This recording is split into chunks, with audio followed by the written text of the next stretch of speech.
Hey crew, um, this is a quick video um, that I just threw together.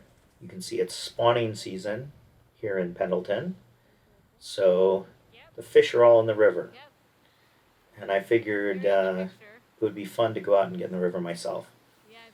So I actually did a little bit of cold soak on Monday afternoon when it was sunny, and that's all you're going to see in this. It's just me sitting in the river and some fish.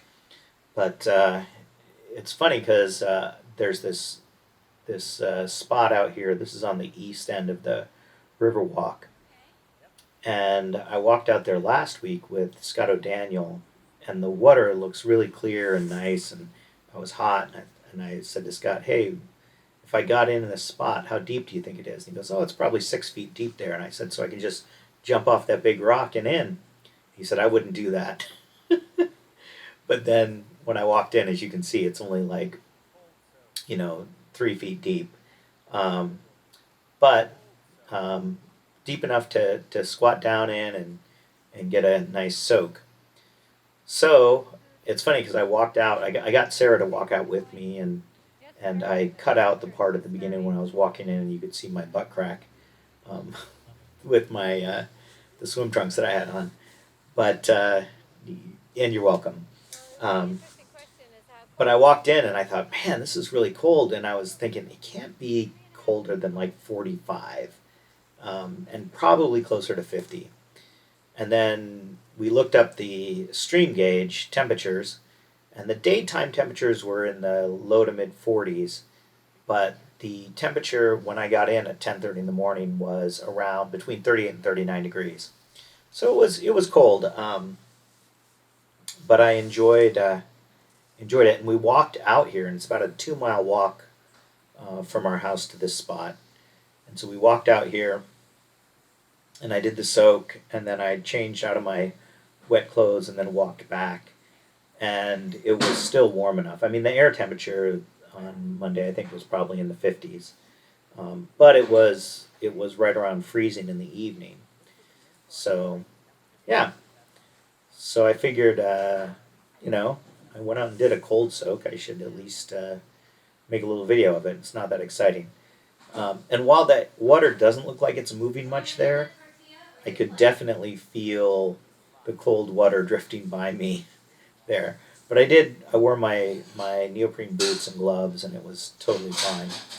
Uh, so, yeah, it's funny because I was telling Sarah how I know that you do this all the time.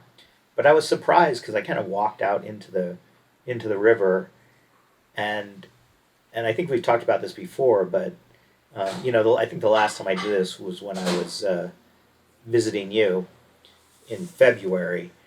But I got out there and I got like knee deep in the water, and I was like, "Oh God, am I really gonna do this?" And it's that moment of overcoming the. It's really cold, and it's like I'm gonna squat down and just submerge most of my body in this. And it's gonna be crazy.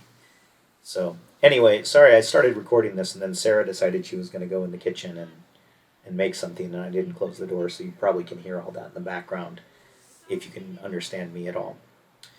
So I talked to you this morning, told you I was going to post this video.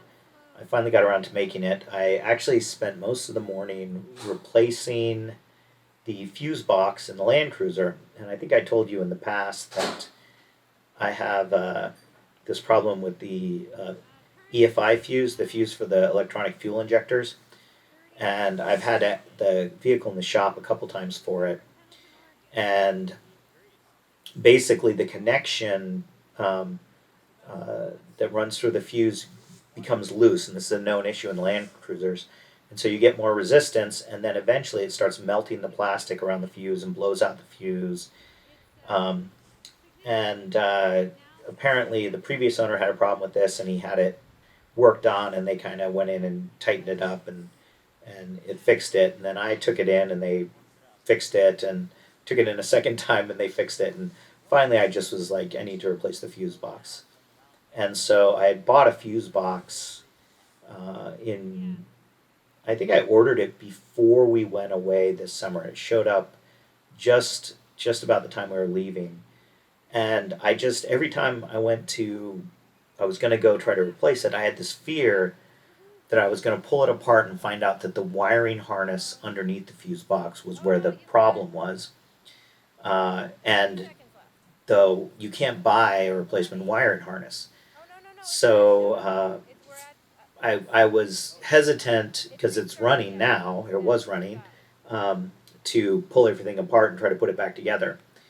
And so I finally did it this morning, and it actually went off fairly easily. It took 2.5, 3 hours total, and it was not difficult, but it's super fiddly because you have to unplug and replug in all of the uh, the wiring harnesses underneath it, kind of reaching underneath it. Um, but yeah, it came off, and actually, it ended up seeming to work great. I did everything, pulled out the old one, put it all back together. Vehicle started up without any problems. So we'll see if that solves that problem. And as you can see, more salmon in the river. That guy looks pretty rugged. But that's my story. I'm sticking to it. Hope you have a good one. Take care.